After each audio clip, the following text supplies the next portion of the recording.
छोटे से गांव में मोहन नाम का व्यक्ति रहता था। मोहन का परिवार बेहद साधारण था।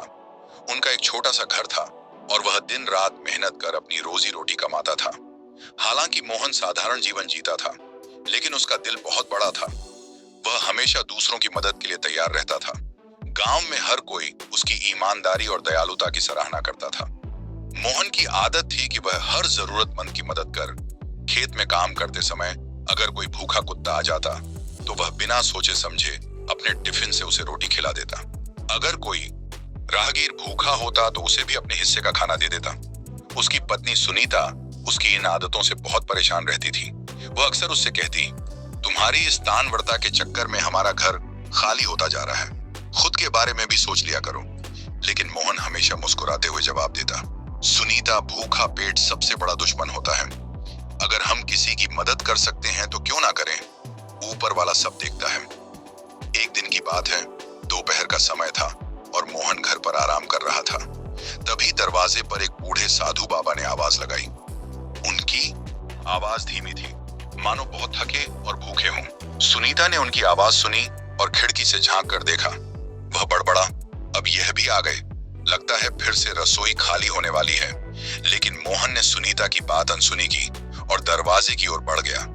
जब उसने दरवाजा खोला तो देखा कि साधु बाबा बहुत कमजोर और थके हुए थे। उनके कपड़े मैले थे और चेहरा पसीने से तर था। मोहन ने तुरंत उन्हें घर के आंगन में बुलाया और कहा, बाबा, आप बैठिए, मैं अभी पानी लाता हूं। मोहन अंदर गया और लोटे में पानी लेकर आया। उसने साधु बाबा को पानी दिया। बाबा ने पानी पीकर राहत की सांस ली। उनके चेहरे पर एक अजीब सा सुकून झलक लगा।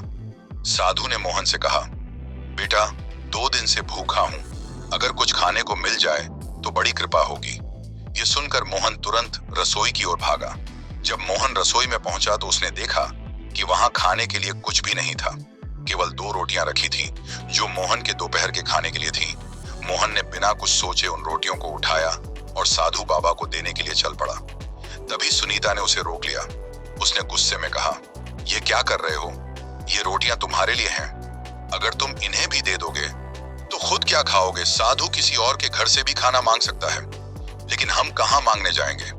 मोहन ने उसकी बात ध्यान से सुनी और शांत स्वर में कहा, सुनीता, भूखा पेट किसी को इंतजार नहीं करवाता। ये बाबा 2 दिन से भूखे हैं।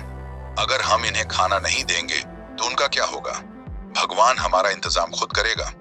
सुनीता की आवाज इतनी तेज थी कि साधु बाबा ने सब कुछ सुन लिया, लेकिन वह चुपचाप बैठे रहे और मोहन का इंतजार करते रहे।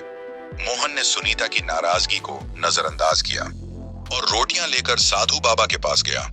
उसने रोटियां उनके सामने रख दी और कहा, बाबा, आप इसे खा लीजिए। यह हमारे घर का सबसे अच्छा भोजन है। साधु बाबा ने कुछ नहीं कहा। वह बहुत भूखे थे, इसलिए उन्होंने बिना कुछ बोले रोटियां खा ली।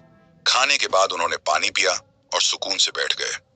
कुछ देर बाद जब साधु बाबा जाने के लिए उठे तो उन्होंने मोहन को अपने पास बुलाया।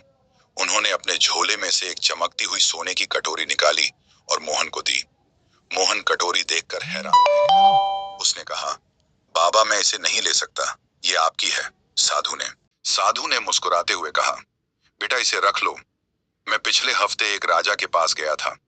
उन्होंने मुझे यह कटोरी भिक्षा में दी थी, लेकिन यह मेरे किसी काम की नहीं। मैं अब तक किसी ऐसे इंसान की तलाश में था जो इसके लायक हो, और आज मैं तुम्हें देखकर समझ गया कि यह तुम्हारे ही लिए है। साधु ने मोहन को समझाया, बेटा, यह तुम्हारे अच्छे कर्मों का फल है। हमेशा याद रखना, कर्म ही धर्म है।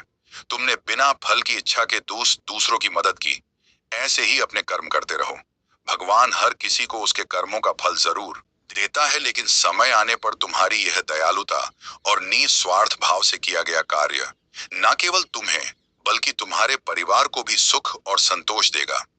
इस कटोरी को अपने पास रखो और इसका सदुपयोग करो, लेकिन इसे पाकर अपने जीवन की अच्छाइयों को न छोड़ना। यह केवल तुम्हारे लिए एक प्रतीक है कि भगवान हमेशा अच्छे कर्मों की सराहना करते हैं।